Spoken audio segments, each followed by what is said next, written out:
എന്താണ് ഒരു USB flash drive? ഈ ചിത്രത്തിൽ കാണുന്നത് പോലെയുള്ള ഒരു ചെറിയ ഉപാധിയാണ് മെമ്മറി ഫ്ലാഷ് ഡ്രൈവ് എന്ന പേരിൽ അറിയപ്പെടുന്ന ഉപാധിക്ക് ഡിവൈസ് എന്നാണ് പറയുക. ഇത് കൊണ്ടു നടക്കാവുന്നതാണ്. നമ്മുടെ കമ്പ്യൂട്ടറിൻ്റെ ഫ്രണ്ടിലും പിന്നിലും കാണുന്ന USB പോർട്ടുകളിലാണ് ഇത് കണക്ട് ചെയ്യുക. ഇത് സാധാരണഗതിയിൽ ഒരു ഹാർഡ് ഡിസ്ക് പോലുള്ള സ്റ്റോറിംഗ് ഡിവൈസ് പോലെയുള്ള ഒരു സംഗതിയാണ്. ഹാർഡ് ഡിസ്കും CD-യും റൊട്ടേറ്റിംഗ് ഡിവൈസ് ആണെങ്കിൽ ഇത് ഒരു സ്റ്റാറ്റിക് ഡിവൈസാണ്. സ്റ്റാറ്റിക് എന്ന് പറഞ്ഞാൽ നിശ്ചലമായിട്ടുള്ള മെമ്മറിയാണ് ഇതിന് ഉപയോഗിക്കുന്നത്.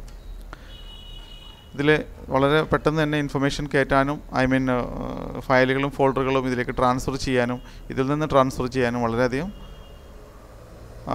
എളുപ്പമാണ്. കൂടുതൽ കപ്പാസിറ്റികൾ ജിഗാബൈറ്റുകളിലായിട്ടുള്ള ഇൻഫർമേഷൻസ്, അതായത് ഇത് പല കപ്പാസിറ്റികളിൽ വരുന്നുണ്ട്. 1 GB എന്ന് ഉദ്ദേശിക്കുന്നത് ഗിഗാബൈറ്റ് എന്നും പറയും ആളുകൾ. 1 GB 2 GB 32 GB അങ്ങനെ കൂടുതൽ കപ്പാസിറ്റികളിൽ വരുന്നുണ്ട്. ചില ആളുകൾ ഇതിനെ pen drives, thumb drives, key chain drives, key drives, memory pen എന്നൊക്കെ പേരുകളിൽ അറിയപ്പെടുന്നുണ്ട്.